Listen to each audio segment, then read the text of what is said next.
We're back. Time for another season of not just Carolina basketball, but rapid reactions as well. Jones Angell Adam Lucas will be here after every home game with you, breaking it down. And Adam, what a barn burner we have here in game number one. Tar Heels 69, UNCW 56. Tar Heels improved to 1-0. It was not very pretty. From the very start, it was clear that Wilmington's plan was to be physical and muddy it up, and they followed that plan to a T. Tar Heels were able to do enough, though, to get out of here with a victory. I think the good news is if they'll watch after this one, they'll be here after every single home game, because it probably won't get much uglier than that. The Tar Heels did just enough to win. You didn't see a lot of the things you maybe came into the game hoping to see, like a double-double from Armando Bacot or great perimeter shooting or playing defense without fouling. So you didn't really get any of those things, but you did get a 13-point opening win, which I guess in the end is all you really want. And I think you also got, as you'll see and hear from him, a head coach who's looking forward to getting that team back into the practice gym this week and going over a few things that they did incorrectly tonight. So I talked with Coach Davis after the game. Adam chatted with Caleb Love after the game. Caleb, along with R.J. Davis, the leading scorer for the Tar Heels. Each of those gentlemen had 17. Armando Bacot was 16. They were the only three Tar Heels in double figures in this one. So you'll hear the conversation with Coach Davis, then with Caleb Love after that. And Adam, before we get to those, just a couple numbers that are worth noting. And I talked to Coach Davis about some of these, and you probably did with Caleb as well. 37-32, Wilmington out-rebounds Carolina, including 16 offensive rebounds for the Seahawks. Carolina had just 7 offensive rebounds, and neither team was able to get anything going from behind the arc. Carolina was just 2 of 10 in this game from three-point range. Yeah, I mean, those offensive rebounding numbers, UNC Wilmington missed a lot more shots, so there were more opportunities, but still, it was the number 2 item on the Carolina scouting report of UNC Wilmington, box out and keep them off the boards. And the Tar Heels just didn't do that. Bacot got 9 rebounds, but then the second leading rebounder was Leaky Black. I think you need a little more from some other players. And so, again, plenty of things to work on after that one. Tar Heels win it by 13. Let's get to our conversations with Coach Davis and Caleb Love, and then we'll come back out of those and wrap things up here on the Carolina Insider. Inside the Continental Tire Coach's Corner after Carolina wins 69-56 over UNCW. Coach, I think I said the word physical on the air about 100 times in this broadcast. Felt like from the very beginning UNCW wanted to make this a fight. How did you feel like your guys responded? Well, we knew that, UNCW is very physical, especially on the defensive end. They always have a body or a hand on you, before the game, and in our preparation for UNCW, we talked about that we've got to be ready for their physicality. And so in order to catch the ball, you're going to have to create space and catch the ball where we want it. And we're going to have to work hard on the offensive end to get the shots that we wanted. I felt like their physicality really we struggled because of their physicality, especially in the first half. And then we didn't respond with that. And from an offensive standpoint, we just couldn't get into a flow. And then in the second half, we did. And when we started getting more ball movement and player movement, we were able to get the shots that we wanted. But I'm really happy with this game because it taught our guys a lesson. And now they understand the type of physicality that you're going to have to bring every night in order to compete and do the things that we want to do on the floor.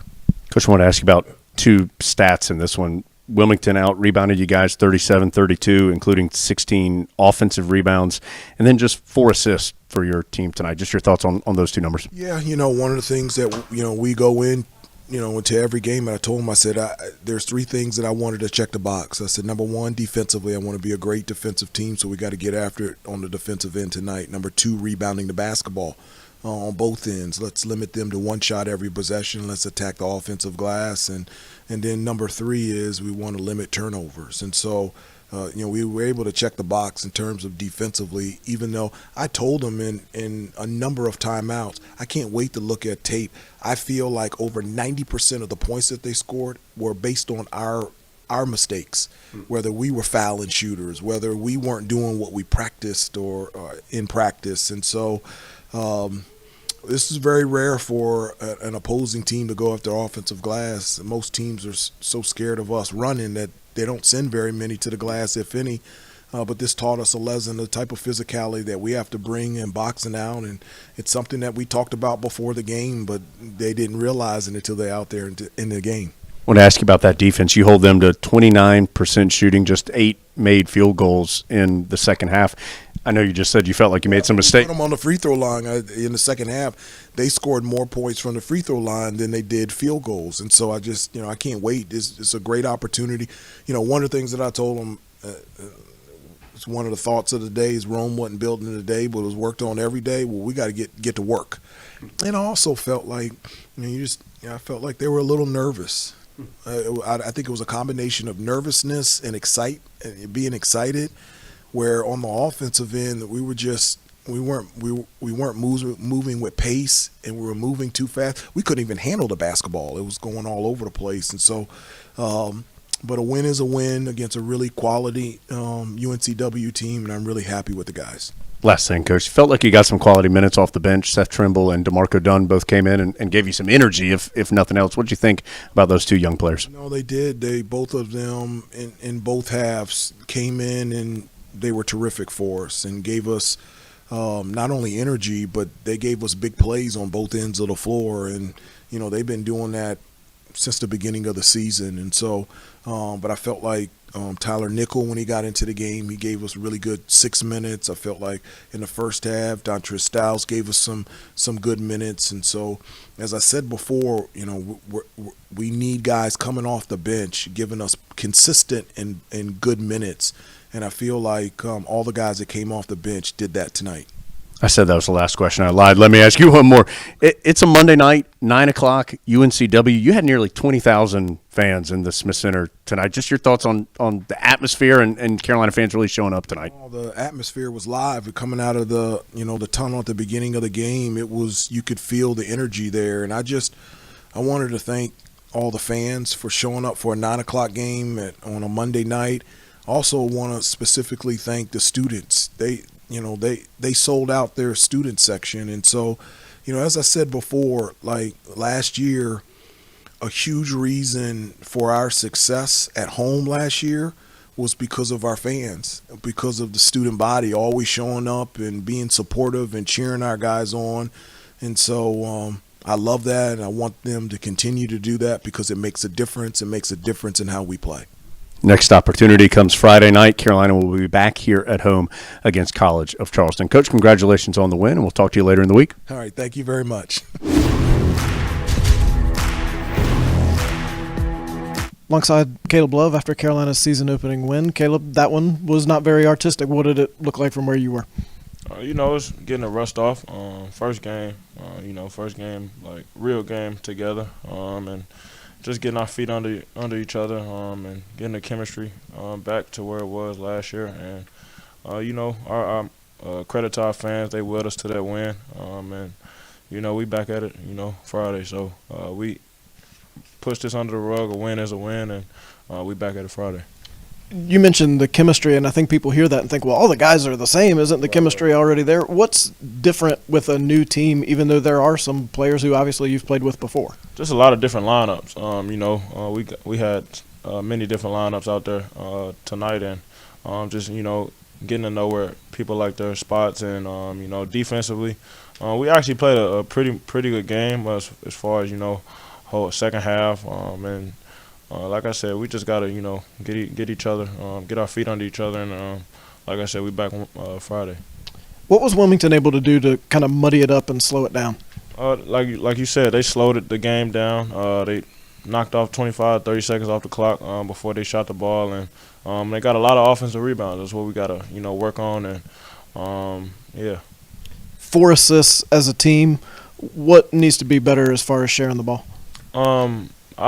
I don't think sharing the ball. I feel like it's getting into our offense. They denied us on some of our most of our plays, and we couldn't really get anything going. So it was a lot of standing, a lot of sticking. So once we get our offense back to where it was, and how we usually run it in practice, and getting open, we'll be just fine.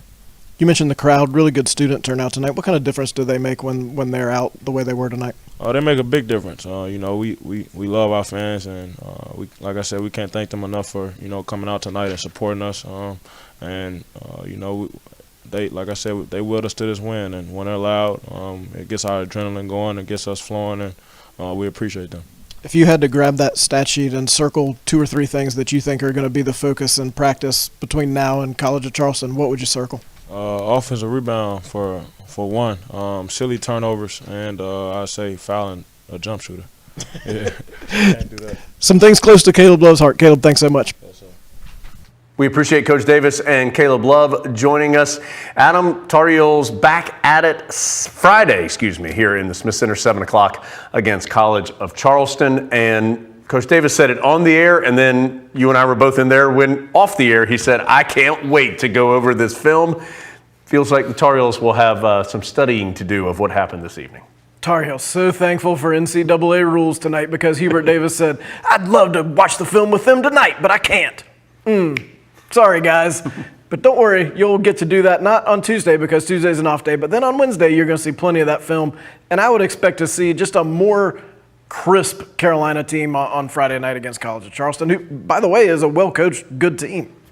Carolina wins tonight, though, by 13, 69-56 over UNCW. So a couple of quick reminders. It is 7 o'clock on Friday, and it was a terrific crowd in the Smith Center, nearly 20,000 for a Monday night game at 9 o'clock against a smaller opponent, certainly a good opponent, but a smaller team. Terrific energy in the Smith Center. The game never really got any flow to allow the fans to have a great evening other than seeing the Tar Heels win. So hopefully Friday may be a little cleaner. That is the 7 o'clock game. Radio-wise, we'll be on the air at 6 p.m. for Carolina and College of Charleston. But for tonight, we say goodnight here on the latest edition of the Carolina Insider.